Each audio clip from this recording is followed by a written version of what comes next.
Hello friends, मेरे YouTube channel doctor Mumtaz educational plex में आप सभी का फिर से एक बार स्वागत है। आज की वीडियो में मैं बात करूंगी अमालगमेशन ऑफ कंपनीज की।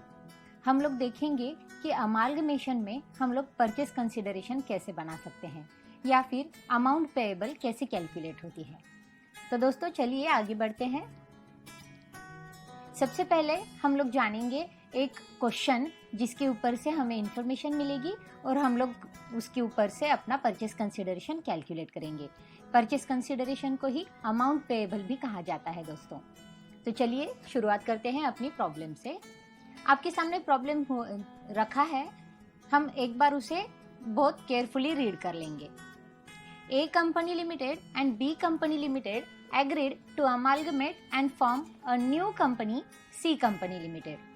The balance sheet of the two companies on the date of amalgamations were as follow. Balance sheet, liabilities, share capital, general reserve, profit and loss account and sundry creditors are given. On asset sides, land and building, plant and machinery, furniture, stock, sundry debtors and cash at bank is given. Last में उन्होंने बताया है कि it was agreed that the assets and liabilities of both the companies will be taken over by the new company at their book values. Show the amount payable to A company limited and B company limited and number 2 the opening balance sheet of the new company.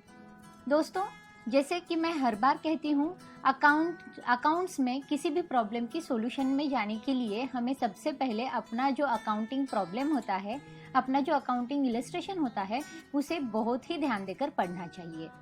अगर हम उसे बहुत ध्यान देकर पढ़ते हैं तो हमें उनमें की जो हिडन इन्फॉर्मेशन है वो इन्फॉर्मेशन पता चलती है और हमें उसमें जो एडजस्टमेंट्स है उस एडजस्टमेंट्स के बारे में पता चलता है. अब इस प्रॉब्लम में हमें दो कंपनीज की बैलेंस शीट दी हुई है. हमारे पास कंबाइंड बैलेंस शीट दोनों की भी दी हुई है जिसमें हमें पता है कि कुछ लाइबिलिटीज है और कुछ एसेट्स हैं. अब चलिए हम लोग एक नज़र देते हैं हमारी प्रॉब्लम की हाइलाइट्स पर. जैसे कि हमें बताया गया है कि दो कंपनीज है वो एग्री हो गई है अमालगमेट करने के लिए और एक नई कंपनी बनाने के लिए. तो ए और बी कंपनी अमालगमेट होगी, उनका मर्जर होगा, दोनों म्यूचुअल अंडरस्टैंडिंग से एक होने जा रही है और अब उनके नई कंपनी शुरू होगी.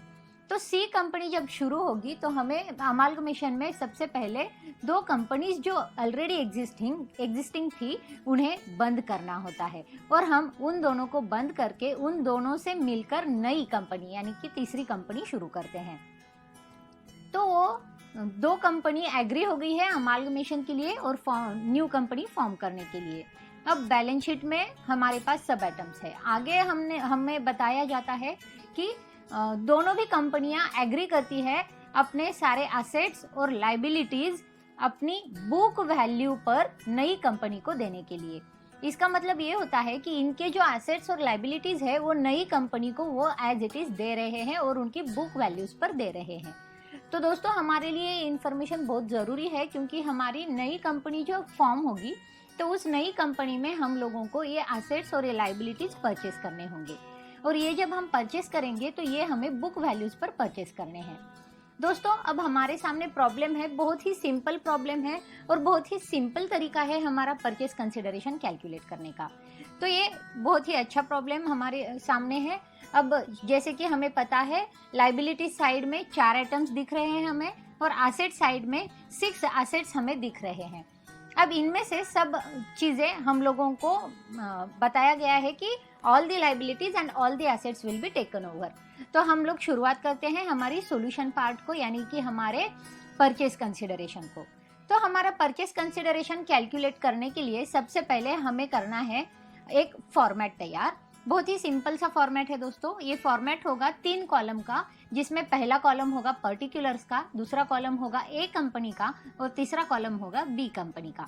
तो हम लोग शुरुआत करते हैं उसकी हेडिंग के साथ कैलकुलेशन ऑफ अमाउंट पेएबल और आप ऐसे भी लिख सकते हैं कि कैलकुलेशन ऑफ परचेस कंसिडरेशन. अब इसमें हमें नेट एसेट निकालना होता है.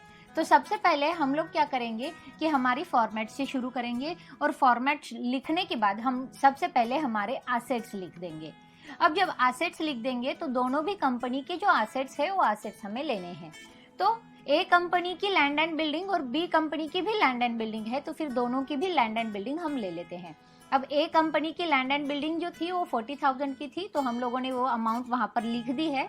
जैसे कि हमें बताया गया था कि सारे एसेट्स और लाइबिलिटीज उनकी बुक वैल्यूज पर लिए जाएंगे। तो ए कंपनी 40,000 रुपीज, जैसे कि हमें बैलेंस शीट में उनकी अमाउंट दी गई है, वही अमाउंट हम लोगों ने यहाँ पर परचेस कंसिडरेशन में लिखी हुई है। और बी कंपनी की अमाउंट थी लैंड एंड बिल्डिंग की 20,000, जो भी हमने लिख दी है यहाँ पे। अगला जो असेट है वो असेट है प्लांट एंड मशीनरी, तो वो असेट भी नई कंपनी हम ले लेंगे और उसकी अमाउंट भी हम लिख लेंगे। ए कंपनी की अमाउंट है 20,000 और बी कंपनी की अमाउंट है 5,000। नेक्स्ट असेट जो हमें परचेस करना है, हमें इसका सेंस है कि सी कंपनी, नई कंपनी ये वाले असेट्स परचेस कर रही है। तो फर्नीचर नेक्स्ट असेट है हमारा, तो हम लोग फर्नीचर भी ले लेंगे और फर्नीचर की अमाउंट हम लिख देंगे। ए कंपनी की अमाउंट है 10,000 और बी कंपनी की अमाउंट है 1,000। नेक्स्ट असेट जो है हमारा वो है स्टॉक, तो स्टॉक भी हम लोग ले रहे हैं। ए कंपनी की अमाउंट है 20,000 और बी कंपनी की अमाउंट है 14,000। सन्ड्री डेटार्स अगला असेट है, तो वो भी हम यहाँ पर लिख रहे हैं। और हमारी ए कंपनी की वैल्यू डेटार्स की जो है वो 10,000 है और बी कंपनी की जो वैल्यू है वो 6,000 है। और आखिरी जो असेट है हमारा वो है हमारा कैश एट बैंक, जो कि ए कंपनी का 10,000 है और बी कंपनी का 4,000 है। तो दोस्तों हम लोग सबसे पहले हमारे असेट्स लिखते हैं हमारी परचेस कंसिडरेशन कैलकुलेट करते समय। तो ये सारे असेट्स हमने लिख दिए हैं। ये सारे असेट्स बुक वैल्यू पर लेने के लिए दोनों भी कंपनीज एग्री करती है और नई कंपनी भी वो चीज़ एग्री करती है। तो हम लोगों ने यहाँ पर असेट्स लिख दिए। अब इन सारे असेट का हम लोग टोटल करेंगे और उस टोटल को नाम देंगे ग्रॉस असेट्स। तो अब हम लोगों ने ग्रॉस असेट्स कैलकुलेट कर लिया है। ग्रॉस असेट्स का टोटल आता है ए कंपनी का 1,10,000 और बी कंपनी का टोटल आता है 50,000। तो ये हमारे ग्रॉस असेट्स है। अब एक बार हमारे पास अपने ग्रॉस असेट्स आ जाए तो उनमें से हम अपने लाइबिलिटीज माइनस करते हैं। अब ग्रॉस असेट्स में से माइनस होंगी लाइबिलिटीज, इसके लिए मैंने नीचे लिखा हुआ है लेस लाइबिलिटीज। अब यहाँ पर थोड़ा सा गौर करने की बात है दोस्तों, हमारी बैलेंस शीट में हमारी लाइबिलिटी साइड में 4 आइटम्स लिखे हुए थे। पहला आइटम था शेयर कैपिटल, दूसरा आइटम था जनरल रिजर्व, तीसरा आइटम था प्रॉफिट एंड लॉस अकाउंट और चौथा आइटम था सन्ड्री क्रेडिटर्स। अब अगर लॉजिकली हम लोग थिंक करें तो हमें लाइबिलिटीज और एसेट्स लेने के लिए कहा था। अब शेयर कैपिटल की अगर हम लोग बात करें तो शेयर कैपिटल ये हमारी लाइबिलिटी नहीं है, क्योंकि हमारी कंपनीज क्लोज हो रही है और at the time of closing of our company हमें हमारा जो कैपिटल है वो फिर से डिस्ट्रीब्यूट करना पड़ेगा हमारी शेयर होल्डर्स को।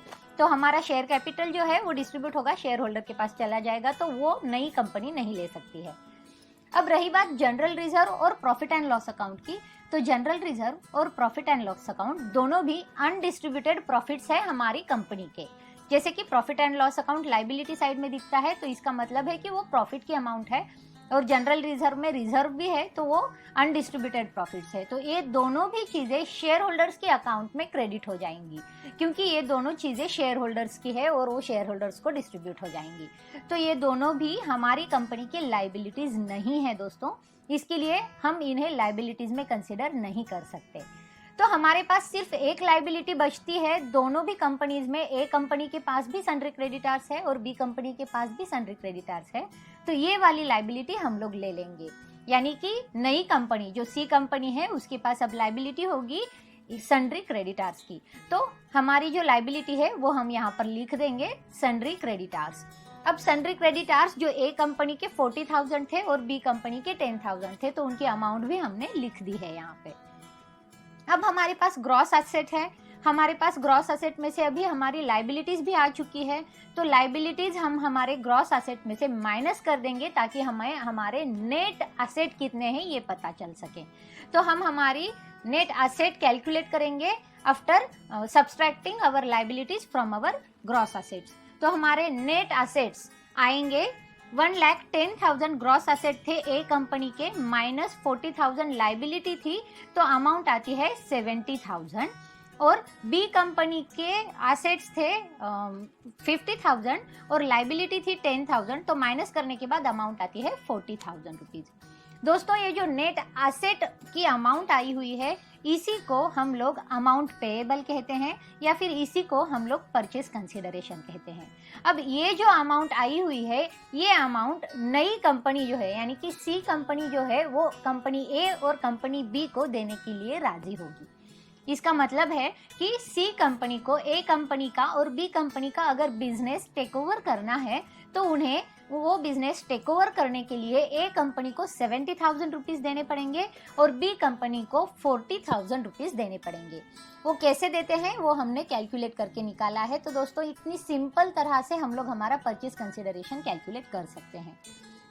अब ये जो परचेस कंसिडरेशन है वो शेयर के फॉर्म में ए और बी कंपनी को दिया जाएगा। अब जैसे कि हमें पता है शेयर कैपिटल जो है वो उसमें हमें दिया गया है कि शेयर्स ऑफ ₹10 ईच, 10 रुपए का एक शेयर है। तो अभी 70,000 रुपए जो हमें कंपनी ए को देने हैं, तो 10 रुपए का एक शेयर के हिसाब से हम लोगों को कंपनी ए को 7,000 शेयर्स देने पड़ेंगे। तो नंबर ऑफ शेयर्स इशूड जो हमें देने हैं वो मैंने यहाँ पे लिख दिया है, जिसे मैंने हाईलाइट भी कर दिया है।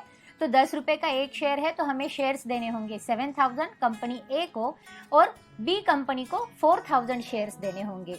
इसका मतलब ऐसे होता है दोस्तों कि जब सी कंपनी नई बनेगी तो सी कंपनी का शेयर कैपिटल बनेगा 7,000 प्लस 4,000 इज इक्वल टू 11,000। तो सी कंपनी अपने 11,000 शेयर्स, 10 रुपए के एक शेयर है, तो 1,10,000 रुपीज के शेयर कैपिटल के साथ अपने बिजनेस की स्टार्टिंग करेंगी। तो दोस्तों इस तरह से ये परचेस कंसिडरेशन तैयार हो गया है। अब इसी परचेस कंसिडरेशन को ध्यान में रखते हुए हम हमारा ओपनिंग बैलेंस शीट जो कि सी कंपनी का बैलेंस शीट बनेगा वो बैलेंस शीट हम बना सकते हैं। अब जैसे कि हमें पता है कि ओपनिंग बैलेंस शीट में ये सारे एसेट्स भी होंगे, हमारी लाइबिलिटी भी होंगी, तो ये सब चीज़ें हम लोग वहाँ पर लिखेंगे। और आखिरी में हमारे पास नंबर ऑफ शेयर्स इशूड की भी इंफॉर्मेशन है, तो हमारी शेयर कैपिटल की जानकारी भी हमें मिल चुकी है। अब हमें करना ये है कि हमें बैलेंस शीट बनानी है और इन सब के अमाउंट टोटल करके हमको वहाँ पर लिखने हैं। तो चलिए दोस्तों मैं आपको बताती हूँ कि नई कंपनी यानी कि ओपनिंग बैलेंस शीट कैसे बनाई जाती है। तो यहाँ है हमारी opening balance sheet of company C. तो लाइबिलिटी साइड है, एसेट साइड है। अब हम यहाँ पर 1 बाय 1 लिखते जाएंगे और हमारी बैलेंस शीट बनाते रहेंगे। सबसे पहले हम देखेंगे हमारी लाइबिलिटी साइड। तो लाइबिलिटी साइड में पहला हेड आएगा शेयर कैपिटल, जो कि मैंने अभी अभी आपको बताया 7,000 शेयर्स ए कंपनी को दिए थे और 4,000 शेयर्स बी कंपनी को दिए थे।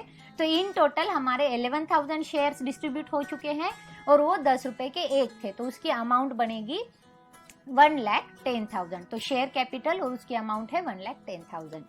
फिर हमने एक लाइबिलिटी भी टेक ओवर की है जो है सन्ड्री क्रेडिटार्स और जिसकी अमाउंट है 50,000, जो कि ए कंपनी और बी कंपनी दोनों की मिलाकर वो जो अमाउंट होती है वो होती है 50,000। तो इस तरह से हमने लाइबिलिटी साइड लिख ली है दोस्तों। अब इसी तरह से हम लोग हमारी एसेट साइड भी कंप्लीट कर लेंगे। तो एसेट साइड में हमें पता है कि हमारा सबसे पहला एसेट है लैंड एंड बिल्डिंग।